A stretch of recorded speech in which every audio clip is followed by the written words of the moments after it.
What up YouTube? You're here with me Jamie, you're watching the Vape, and today we're going to be talking about the Orchid V2.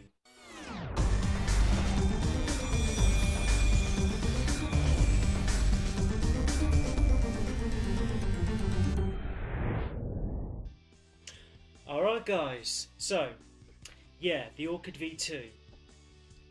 Now in a previous video I showed you how to fill this thing correctly. There's a lot of misinformation out on the net that tells you to top fill it and then spin it over and twist really fast, then spin it back, then suck and blow and something else, and you still get some leakage out of the air holes and you lose about 10%, maybe 15% of your liquid. Watch my other video, you'll see how I do it. I'm probably going to do it at the end of this video, so it might be worth just watching to the end of this. But if you just want a quick video on how to fill it, watch the other one, because I'm going to be talking today about wicking and coiling the Orchid V2. Now I'm going to go down to my other camera and you can see what I'm doing with my hands, and I'll give an explanation then. Okay guys, so here we have the assembled Orchid V2. I'm going to quickly just take it apart. Just remove the top cap. The chimney came with it, so did the seal apparently. Tank cover, the base. I'm just going to quickly slot this back into where it should be. Okay, so looking at this, you may be able to see on this side you've got the two, and this side you've got the two air holes connecting to here and here, and the housing sits over the top of it. Now what you're expected to do is put a coil here and a coil there. Unfortunately that doesn't leave you a whole lot of room, which means that you're going to basically, it's rolling all over the place, it means you're basically going to have a very small microcoil, which in turn means only a small amount of wick to fit through it, which means again less flavour. So I got to thinking, what can I do about that? So I thought, why not just build a larger coil in an easier place instead of a dual coil? So this is how I go ahead and do it. So I'm going to be a little cheat sheet, and I'm going to use my cheat stick because it's a video and you don't want to watch me wrapping a coil.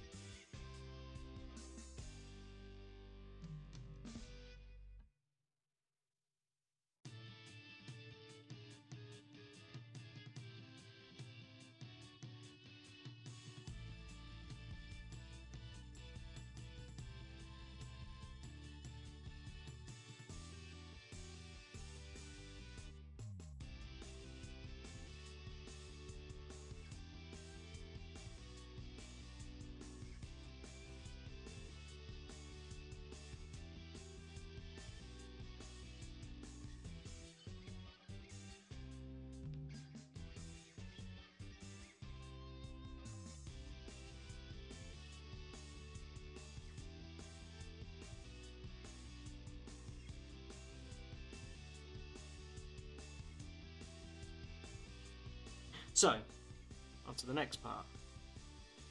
So what I like to do now, I've left these two open, this one and this negative post and this positive post. So I slide in the lower end, which apparently is not open enough. Bear with me while I just quickly use the most annoying Allen key tool in the world. If you ever get one of these, which I'm presuming you'd have if you're watching this video, never ever lose this Allen key. It is so minute and it's really awkward to find one that fits again. So I take it to about that far, about there, which is about a centimetre away from the positive post. Excuse me. And then I give a tighten. Tighten it down so it moves. It doesn't move. Okay. And then what I'll do then, use this so it stays straight. Pull it up. Over and get that fiddly end bit there. I'll wrap that. Sorry, it's kind of hard to do. I was holding the camera and putting it through and showing you guys. It's a pain in the ass. But you get what I'm doing. I'm just pushing this through the negative post. Goodness me. I swear these things move.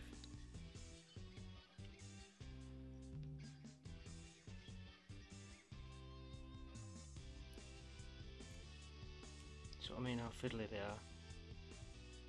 Literally. So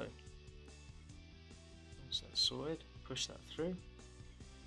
You'll notice when you film a video, everything wants to move and go into a different position than you want it. We will endeavour to get there.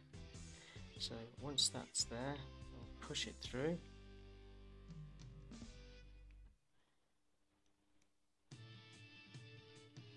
Once you've got enough to grip it on that side, hold of it,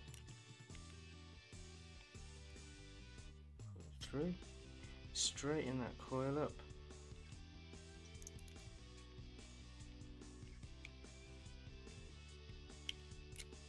So it's come through nicely now.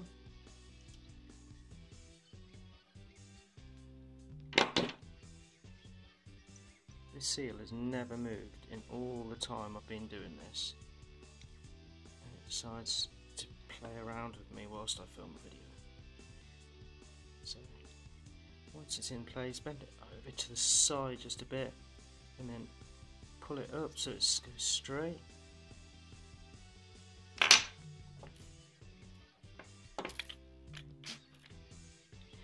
Once it's sat up like that,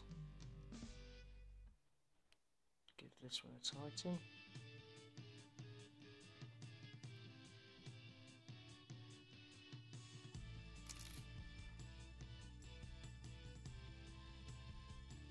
And bend these away.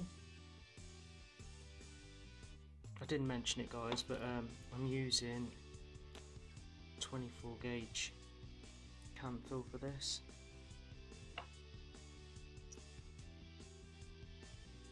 Just makes it a lot easier. Molds better. And then give a little squeeze together because I like to do that. And then, guys, what you have now, I'm just going to focus on it here. Didn't want to focus. We have now a lovely coil just like that. Sorry it looked a bit fiddly, but we got there in the end. So it's, as you can see, it's not touching anything. So before I put it on anything, I would like to get a reading.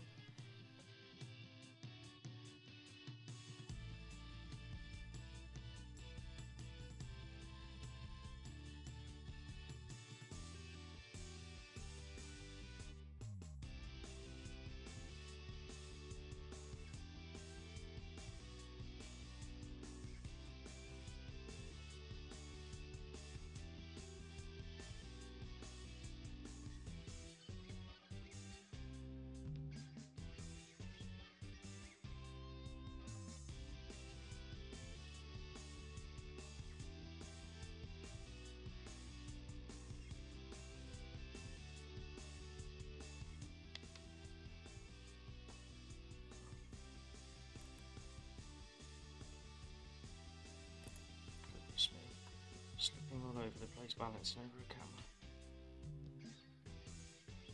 So I've centered this out at 0.7, so that to me says that this coil is precisely 1 ohm. Okay guys, so now that coil's in,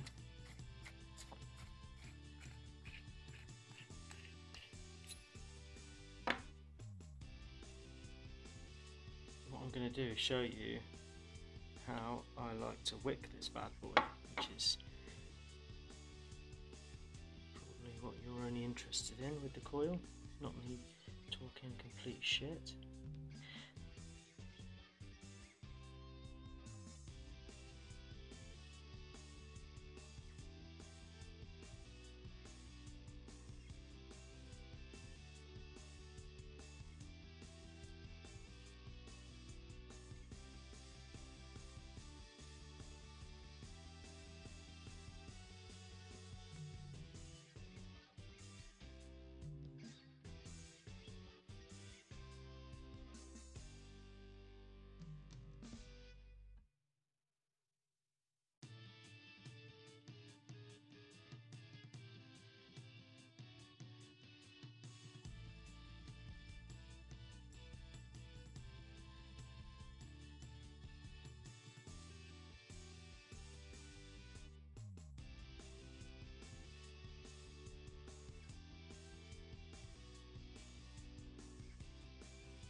What I will do now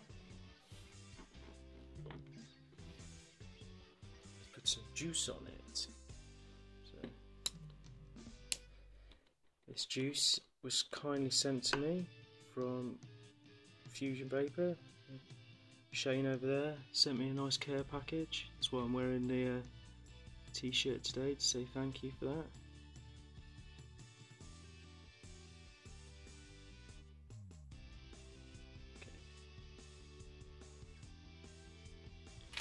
So once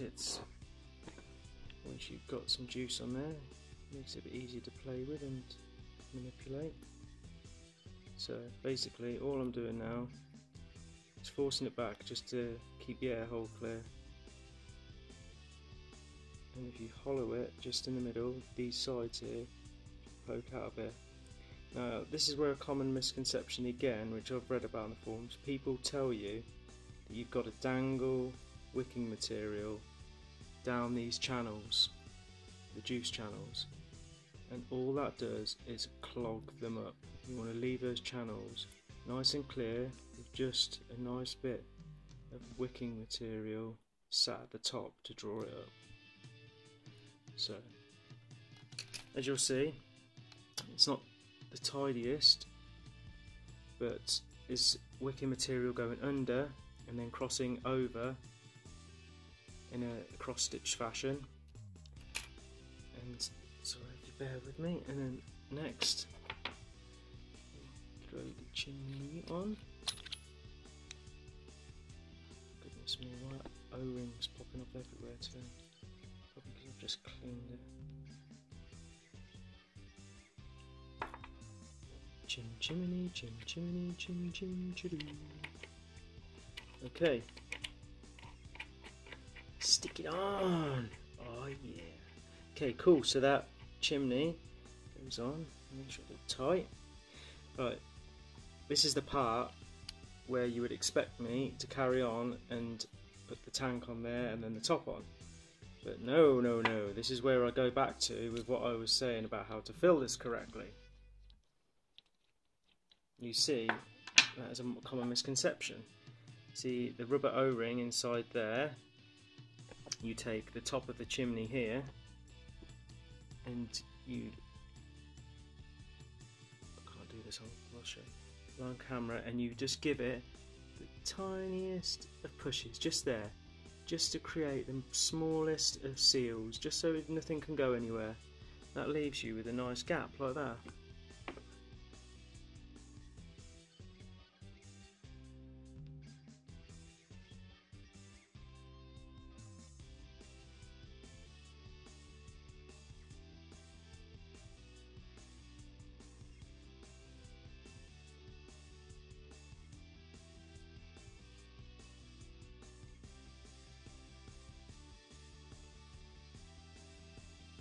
Seconds to drip down.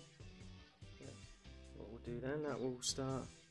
There you go. Now it's doing something. Yeah, and you'll see the tank is starting to just, the liquid's all just starting to fall at the bottom there. Look at that. No air hole leaks. No air hole leaks. It's amazing. And that, guys, is how I do a wick. Oh goodness me, and a coil. So. Just go to the top quickly, and then I'll have a vape. Alright guys, so there we have it. That's how I do my coil and wicking on an Orchid V2 for maximum flavour. It's tried and tested by me. I've tried loads of other things, and by far this is the best way that I've done it to get flavour. I may have put my wicks a little bit too long there, getting a bit overzealous, but if you want to cut them a bit shorter to make it easier to push through, and if you want a little bit less material in there, but honestly, it's brilliant. Let's see how it vapes.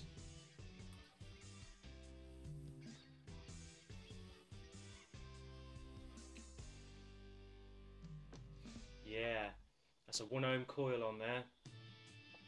Fantastic. Vapes beautifully. Flavour, oh. Just a quick shout out again, Shane, Berry Crunch, thanks man, loving it. I'll give a review soon. Okay, with that, signing off. Thanks for watching guys, I hope I've been a help. Up in the Earl of Vape, you've been awesome. Peace out.